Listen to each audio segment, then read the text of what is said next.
There are risks and costs to action, but they are far less than the long-range risks of comfortable inaction.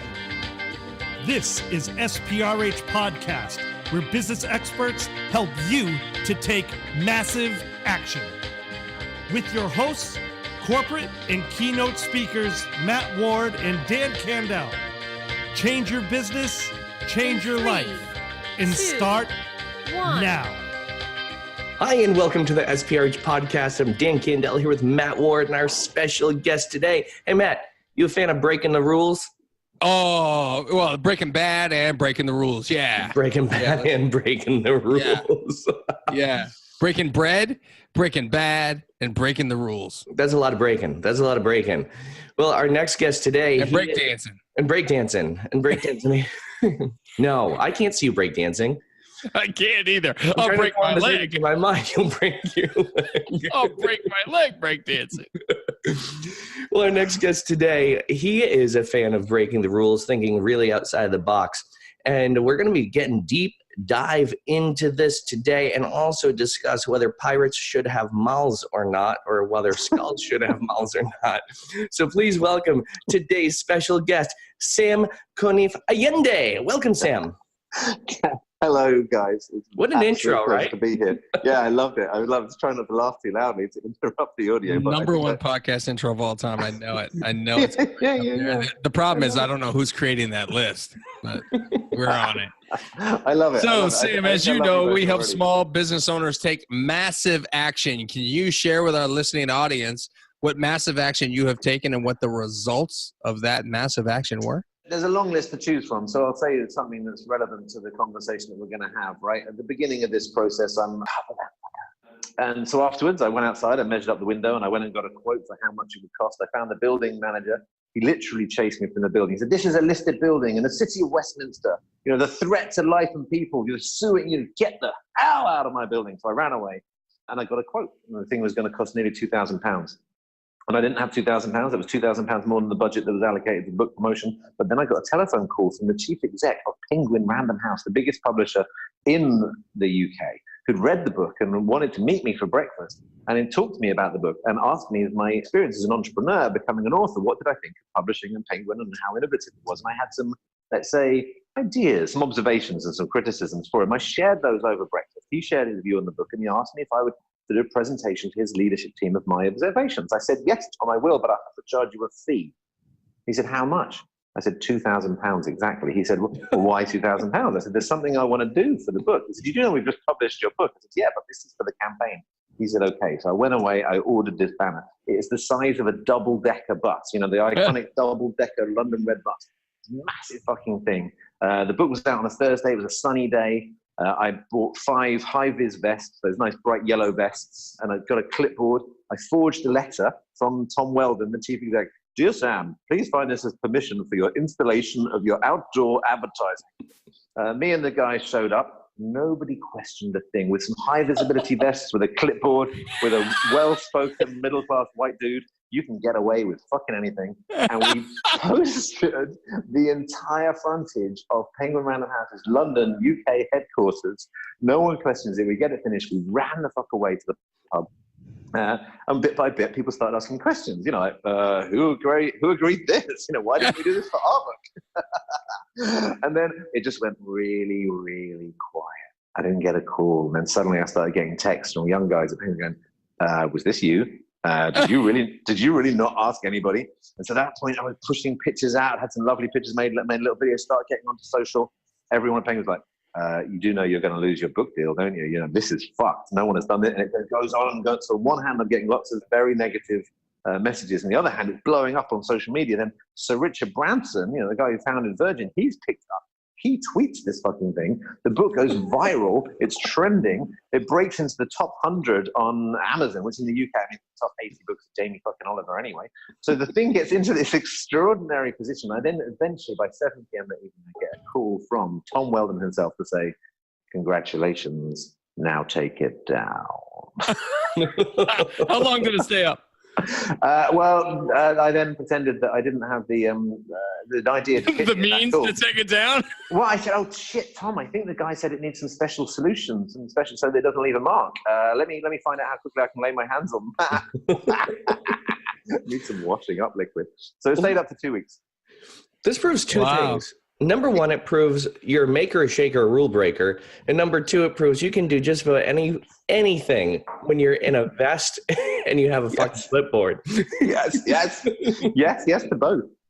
The book is, as you introduced, isn't it? Well, in fact, the nuance really is rule breaking is kind of the let's start a conversation. But what's true about this group of pirates, and what's true, I think, about the times that we're in, is not necessarily rule breaking. We've suffered the consequences of people who want to break the rules without thinking about what comes next. The book and this moment of pirates is about rule rewriting. Who's willing to set a new way of doing things which others can follow? So I knew I had to do something to live the values of the book. Like, the last thing the world needs is someone else, pontificating about how things should be. So I wanted to demonstrate that I was willing to walk the walk and not just talk the talk. And fortunately, it's had a response ever since. And give us some examples of rule rewriting that companies have done that now shape the everyday life that we live, that you've talked about in your book, or that you had to leave out of your book because they didn't fit into the page count. Well, I think that the ones that are really on my mind are the ones that have happened. I advocate what I call professional rule breaking. So most of us within any organization know that the speed of change outside the window is faster than most of us can travel inside, right?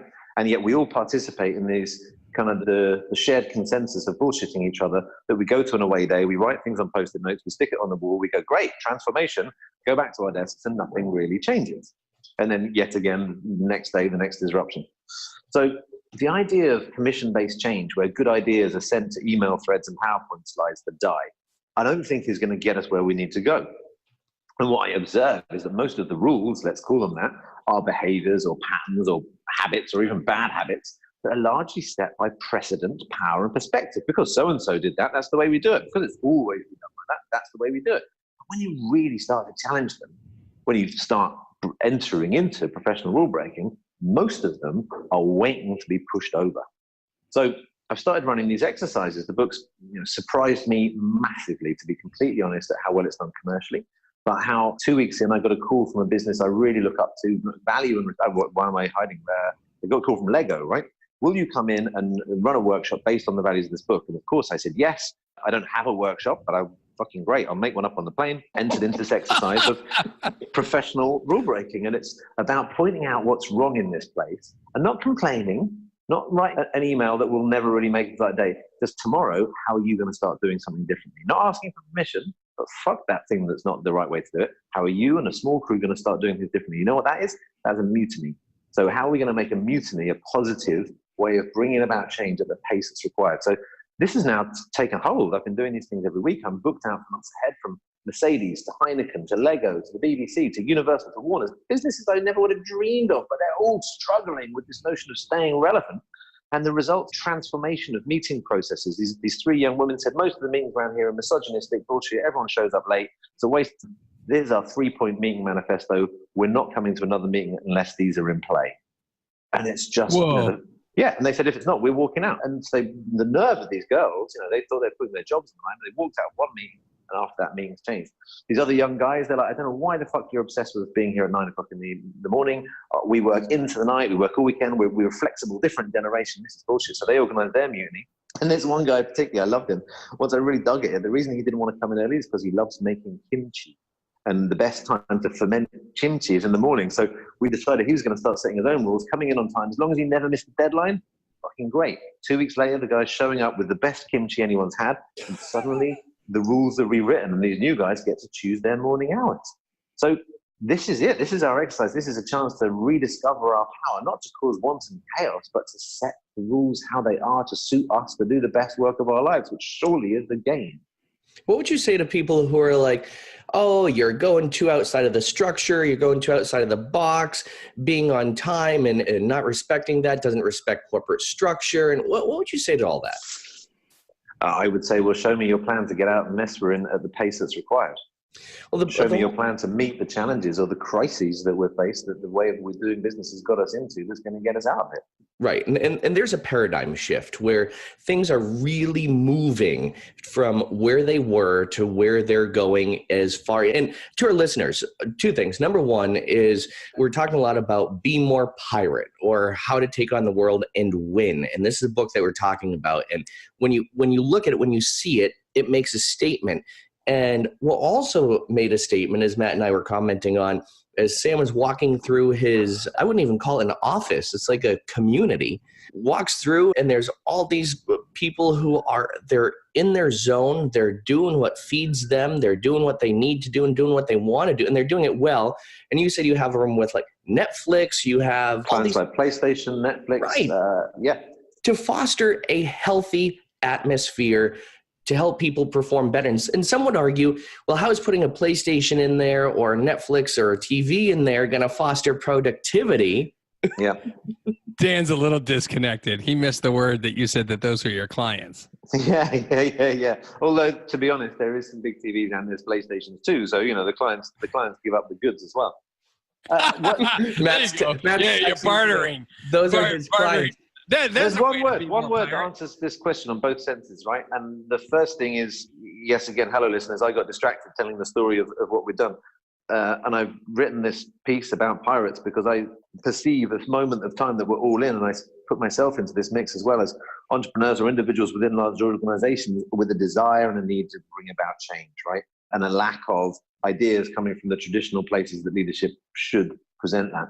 And in my research, I think I found the role models for the hour, not the pirates that you think you know, not the Captain Hook and the Jack Sparrow, but as part of the pirate history that was written out of the rule books that really hasn't been available. If it's re-understood the way that I'm presenting it, really, you'll start to think, really the civil rights movement or maybe the suffragettes. The truth of pirates 300 years ago exactly, the golden age, as they were considered working class heroes and social revolutionaries. And their ability to step outside the broken rules of the system and challenge a self-interested establishment is pertinent and relevant to us now. But it's not just the rebellious act. It's the next thing that came, which is their ability to write a new social contract. And the innovations that came on board pirate organizations, phenomenal, largely underappreciated and certainly not given credit to where they came from.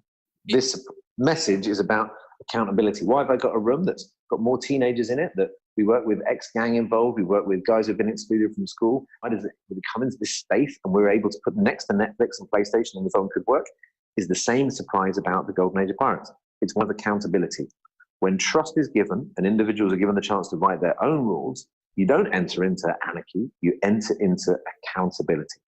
So in your book, you mentioned somebody who you consider to be a pirate that would be name recognition for anybody listening to this podcast. And that is Dan's favorite music artist, Taylor Swift. Yeah. Shake it off. Can you explain a little bit how she might be a pirate? Yeah, sure. So I spent this time, very, very surprised with each level of discovery I found about the golden age of pirates, right? They really do fit the bill. Their average age is 28. They were the millennials of the 18th century. They faced a similar backdrop of uncertainty, chaos, disruption, international conflict. There was mass redundancy through innovation and automation and this kind of self-interested leadership that didn't really have their best interests at heart. In fact, they were locked out of their future. So there's a real similarity between the kind of generations and the context, and identify this framework that they put in place to enable them to create such change. I mean, the pirate society was incredibly effective. For 35 years, they held off the biggest powers of the time, the Spanish Armada, Royal British Navy. They created such an effective society and set of structures that the world wanted to go and work there. It was the only place on earth where a woman, anybody of color, was treated equally, given equal pay, equal say. And I found this kind of framework. And I know there's an irony to building a framework to rule breakers, but nonetheless, there's kind of these stages that allow the pirates not just to break rules, but rewrite. And once I got that in play, I brought it back to the 21st century and thought, so who fits this? Who is breaking down barriers? Who is setting out new precedents that others are following? Who's looking at redistributed power or reorganized networks to do things differently? And the first one who fit the bill was Malala. And I wasn't expecting that. Chance the Rapper then falls in there, Banksy. I was pushing it back, who was on the outer edges? And Taylor Swift, for her incredible business nous, for her ability to buck a trend within the music industry to go towards scale, but to achieve scale through having a network-based approach, from complete control and autonomy of her creative output, and then power by building her own network. And arguably Gaga and others did that as well. But actually, her might comes not only from her creative ability, her total singular control over the business output, but then this monumental community that she brings with her. And you see exactly the same framework in Henry Morgan, in Edward Teach, Blackbeard, Calico, Jack Rackham, etc. Total singularity, a community that can be mobilized overnight, but also their own individuals, a sense of distributed power, an ability to go and fight for values and take on and start fights, as Taylor has been able to do, and help raise her own story. I mean, and then still be presented as this particular image that she's represented, which is yet another thing that bears a similarity with Pirates. The story that we know was largely a construct of their own marketing and branding, not necessarily the truth at all. They, far and away, they certainly weren't the most violent people at the sea. That was the Navy or the Armada.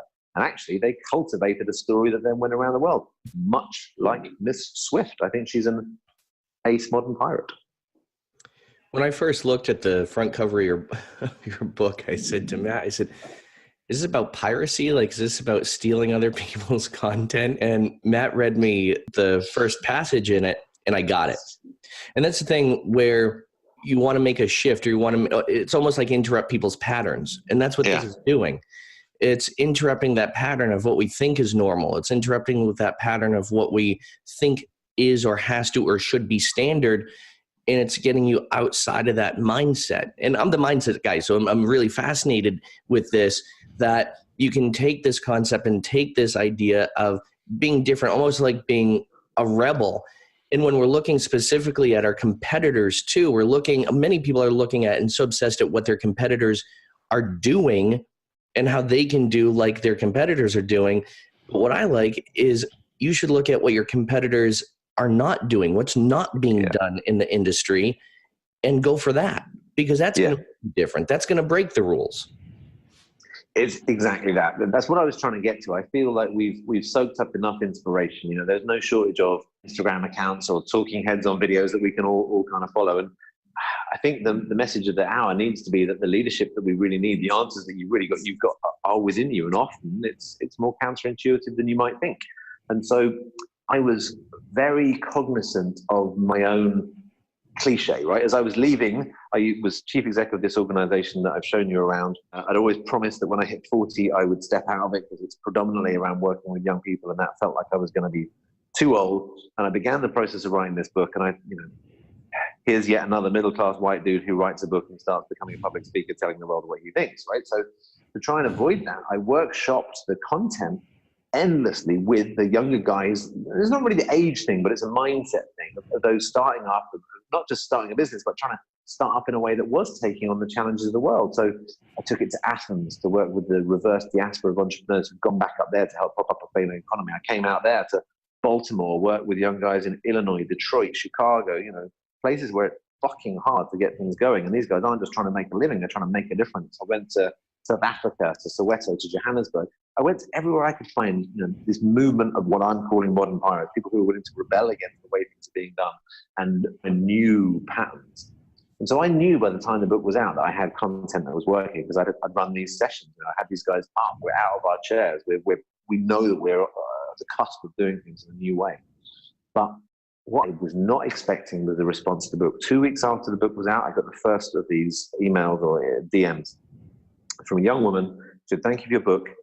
She quoted me back a line from the book, and she said, "On reading this, I've resigned. And here attached is my resignation letter. I wanted you to know that I've really not just been inspired, but I'm taking action. Thank you very much." I was like, what the fuck? You know what I mean? Great, but I didn't really mean it. And I always felt fears and what. Psych. Exactly. And I, replied, and then the next day, the next thing happened. This guy wrote to me, he goes, "I've been thinking it for ages. You've given me what I needed. I've just resigned from my cushy corporate job. I'm starting out my new social enterprise." And then the next day, and the next day, and the next day. The book's been out 6 months in the UK. I have a folder in Gmail. I've got 421 of them, right? Acts of rebellion, people who are turning the tide against the way that they've been doing things and have finally broken free of that tyranny the notion of the way things are is the way things have to be is true. Okay, but so can we talk about the difference between rebellion and corporate suicide? Because there are things that people could do, right? Yep. That ultimately they rebel in a way that is counterproductive, right? Yes. Have you seen this or at least addressed this? Yeah, absolutely. So I know we're flying close to the wire here, right? And I use the word rebellion very, very carefully. I think it's a dangerous word. We are in very volatile times. The last thing I want to do is make things worse. I don't want to add to a polarized debate. And for many of us, rebellion is an association of violence and conflict. That's certainly not what I mean. But I use the word nonetheless.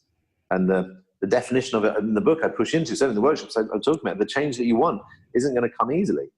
And I think success that shows you're pushing in this direction is probably indicated by nearly getting fired at least once a year. If we're not pushing things, if we are just towing the line, then we're in a position where we've got a choice to make. Is the way things are okay, or are we part of making a difference? To just go alongside doesn't really feel like an option. You're either part of the difference, or you're part of the way things have been. And I think it's a choice that is upon us all to make. So corporate suicide or corporate mass suicide is just going along with how things have been when we know that it's not right anymore. Is that a worse form of suicide, or is standing up to it and then discovering your power, even though it might scare the living hell out of you, suggesting there's a different way, and then the discovery that your colleagues agree, and then the discovery that actually the organization agrees, and then the discovery that one of your leaders only agrees, but by mutual consensus of staying silent, we've continued on in this direction, and suddenly one brave voice leads to the rebellion. And great change doesn't usually come without a degree of conflict. Now, that doesn't necessarily have to be painful conflict, but it's a useful, constructive, creative conflict. Well, but Sam, you also paint that picture that, and I 100% agree with you, that the quiet voice makes no change, right? And so if we can rebel and we get to a point where we understand that people actually agreed, but they didn't actually say anything, we're in a better place.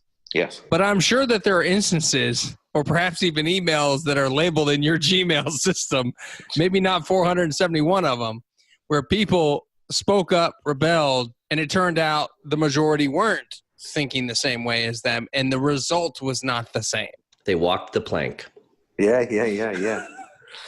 Yes, there's been quite a bit of that, and but thus far the model is proving incredibly effective. I mean, I got to tell you, I am surprised as anyone. So why am I in Mercedes? Possibly the last organization, classic, very old, conservative, run out of Stuttgart in Germany. Yet here we are with the entire UK team saying, well, 10 years from now, this business looks very, very different. Everything around us is changing at pace. So if we don't break out of the way things have been doing and speed this up a lot, we've got no chance of keeping pace. So there we are in a massively traditional and risk-averse organization. And the same goes for everywhere else that's booked these ideas into play. So, and the pushback there is huge, but as soon as the momentum has begun, it's gone from the most junior people within the organization to the senior team come back to run this with the leadership team. The ambition to create real change at pace and this overall consensus that we've signed up to, that, okay, we hope it's going to be okay. Everyone's gone back to their desks, having had the discussion about transformation. Yes, we're aligned around that. But then really there's this kind of silent sense of saboteur that we don't actually step into that place. So no, my expectation would have been more closely to what you described. My absolute surprise is the hunger and appetite for really bringing about some slightly rebellious and risky change. I feel like leaders want conformity.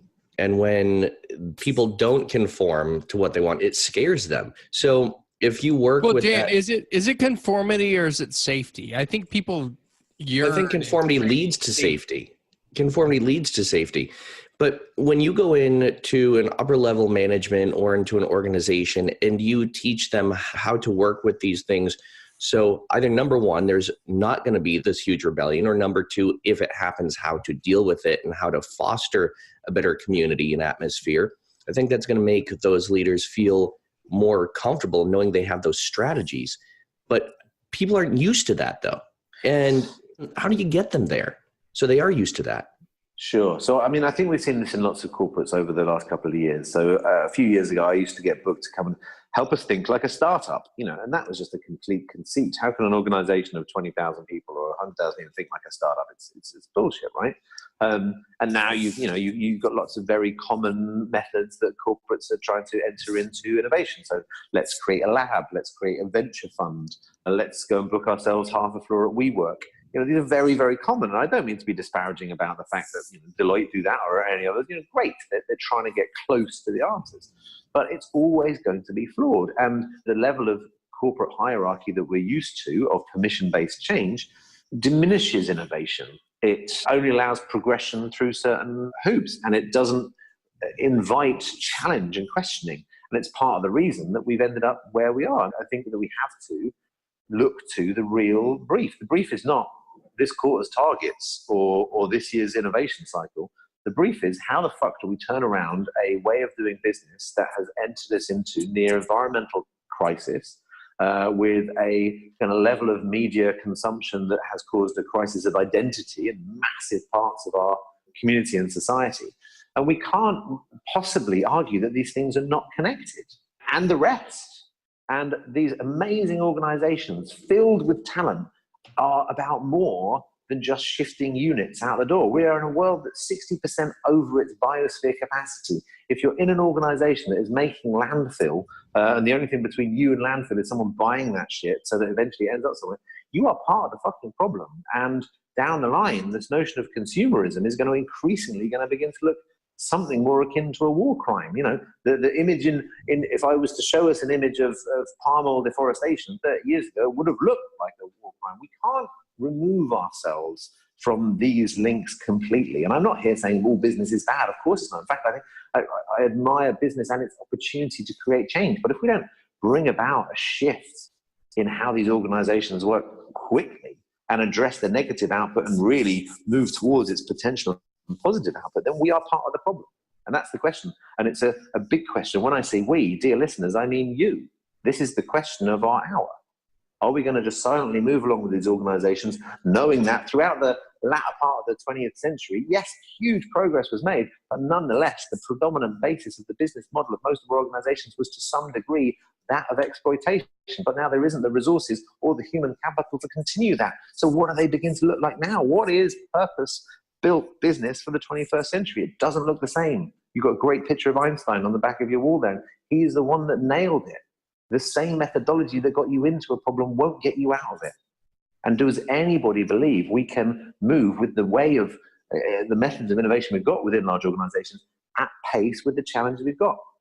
So there needs to be, I absolutely prefix it with professional rule breaking, something that accelerates the change.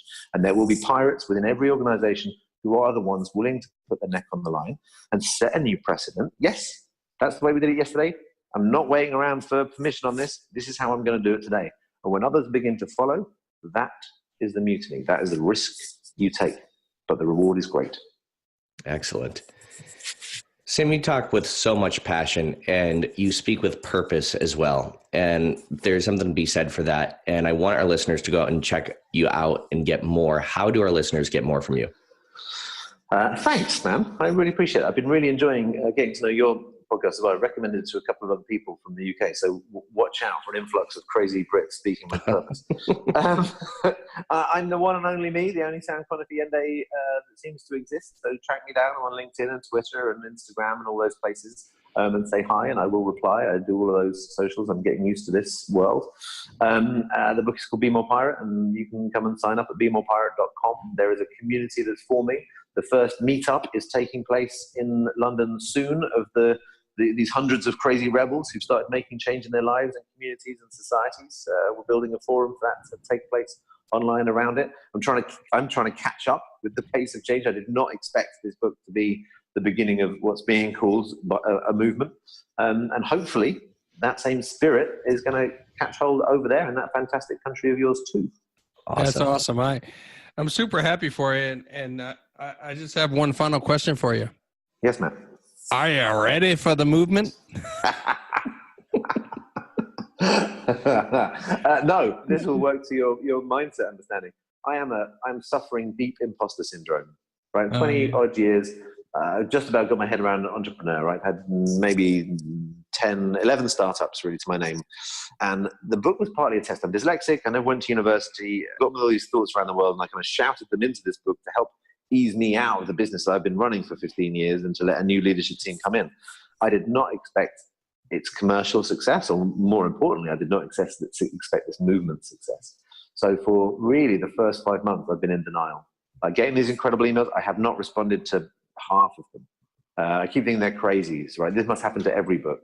And so eventually, after speaking to author after author, publisher, no, this is different. This is something else. I started to meet these guys, give them a bit of mentoring. Fuck me, you know, they're taking on extraordinary odds. They're putting their lives on the line, and the message is always the same. You have articulated my frustrations, but also a method of action in such a way that I now feel able to do something about it. And so I have got over myself. I've entered into this new year. I've raised some money. I've raised nearly 100,000 to put into this community. I've employed a full-time community manager just this week. This is really beginning, and I'm accepting that we have begun something totally unexpected. And I'm going to commit myself full-time, making the absolute most of this moment and this movement of modern pirates. I would love to be a fly on the wall with that new community manager when they come and act like a pirate to you. That would be fun. So thanks so much for joining us. It's been a pleasure to have you and your energy on this show. And I'm so excited to have been able to interview you and read your book. It's a great read, so I highly recommend you folks pick it up. It's Be More Pirate, and you can find it at BeMorePirate.com and all the places books are sold. So check it out. Matt, Dan, thank you very, very much. I'm a fan of yours now as well. I'm a great big fan of the message, you know, square pegs, round holes we need more of. So if there's anything I can do for you, or if anyone out there is listening and inspired by the ideas, reach out. I would love to hear more, and I'm always around to chat. Hey, Matt, what's your Yahoo moment?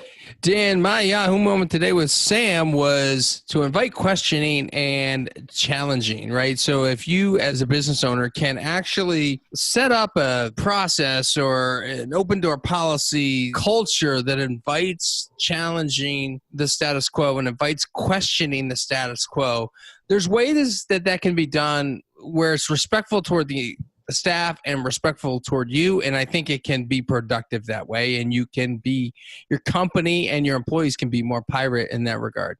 What about you? Mine was have balls of steel. I went back to what he was saying with how he had that banner printed out, and early on in the podcast when he was talking about his massive action was he basically like had this letter, had this great big banner and everything like that. Didn't even get permission. He kind of faked that he got permission and went in and just did it. And it's kind of like act now and ask for forgiveness later. There's a time in my life, this is one of the ways I built my business as a stage hypnotist. I had nothing to lose. I was like this 15, 16-year-old kid, and I would just walk into places and I would say, hey, I'm your entertainment. And then I just start doing a show. And later on, those people booked me back. That's how I got one of the fairs and festivals I've been performing at for literally like 15 or 16 years now, is having these balls of steel as if there's no consequences, but be careful of the consequences that there could be. And I think there's a lot to be said there as well. Yeah, absolutely. So go and be a pirate. Do things differently. Break the rules. But also, when you're breaking the rules, make sure you do it carefully enough so you don't get in too much trouble where you're going to have to walk the plank and jump ship. You just listened to the SPRH podcast with Matt Ward and Dan Candell, where you learn from the pros how to take massive action. Remember, have yourself an action-oriented day.